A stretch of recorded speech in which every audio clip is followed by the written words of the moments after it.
Now, we're going to take you through the papers now. Here with us to review them are the anthropologist Mariana Hotter and the broadcaster Pete Price. So welcome back to both of you. Good to see you there. Marianne, you want to pick out the Guardian's front page to kick us off. And this Tory leadership battle has got a lot of coverage. It's still got a long way to go as well. But it looks like Rishi Sunak is trailing if you look at the polls of Tory members. So what's the Guardian suggesting that he might do next to try to win them round? Yeah, that's right. So if you look at the electorate as a whole, everyone in the UK, then they're neck and neck, Liz Truss and Rishi Sunak in terms of popularity. But if you look at Conservative voters, Liz Truss is heading potentially for a victory. So Rishi Sunak appears to be, I don't know, pulling out all the stops, if you will, kind of going to those slightly murkier areas which are maybe not quite as centrist for Conservative values, but perhaps kind of rally some degree of grassroots support. So, a few days ago, quoting that he was going to stop left-wing agitators from bulldozing British values. Now, what does he mean by that?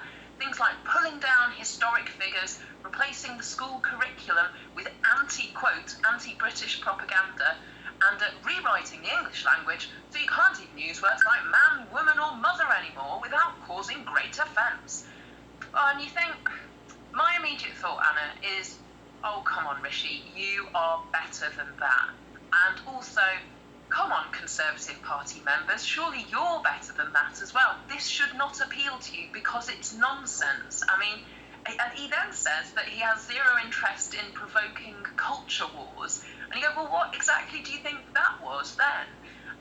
And it diminishes debate. It makes us all sound like polarised, racist idiots. And I think that regardless of whether you're a member of the Conservative Party or not, one of these people is going to be our Prime Minister. The tone of the conversations that we have about how we move our country forwards to a position of success rather than a position of recession, inflation, economic downfall is important. And I think turning on each other is definitely not the way to do it. So, I mean, we've seen a week of sort of blue-on-blue attacks, and now we're seeing a kind of right-wing, left-wing polarisation, vilifying the enemy. We're not the enemy. And I think party politics just doesn't represent most people's experience in the UK today. Okay, yeah. I don't think people are that polarised or radical in their thoughts. They're just more thoughtful. Yeah, and weeks of it to come, so it'll be interesting to see how much of those attacks or not happen. Pete, I'm going to move us on. We've got very little time for this particular section, I'm afraid, but there's a story about Will Smith that you've picked out from the Daily Mail, months on from that famous slap at the Oscars.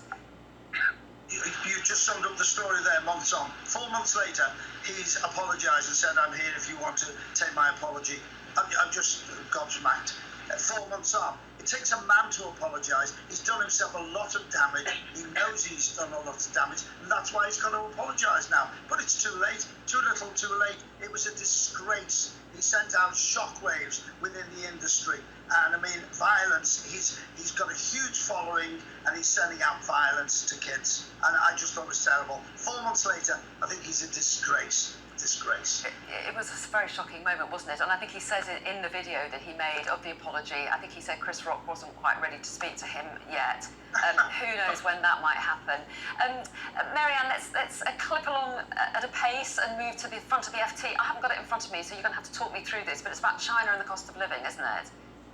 Yeah, right. So this is Tony Danker, who's the head of the Confederation of British Industry, the CBI, and he's basically saying that lots of British companies are rethinking their supply chains and trying to disentangle themselves from China because they're basically worried that there's a new a sort of a souring of East-West relations. That's the kind of the flavour in Washington.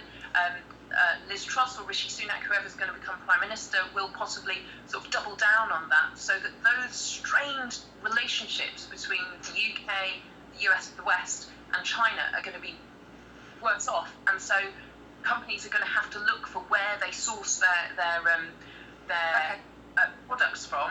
And that basically, bottom line is bad for business, but it's also going to be more expensive. It's going to drive up inflation. So government needs to listen to business. Tony Danker's absolutely right. I'm going to move and ask you in about 10 seconds to ask whether or not you watched the last episode of Neighbours. It's inside tomorrow's Mirror, Pete. In a word, did you see it? In a word, yes, I did see it. I went on a pilgrimage to Ramsey Street. That's what a fan I was. And it brought out some thousands of stars and changed daytime television forever. Okay, I'm going to want a full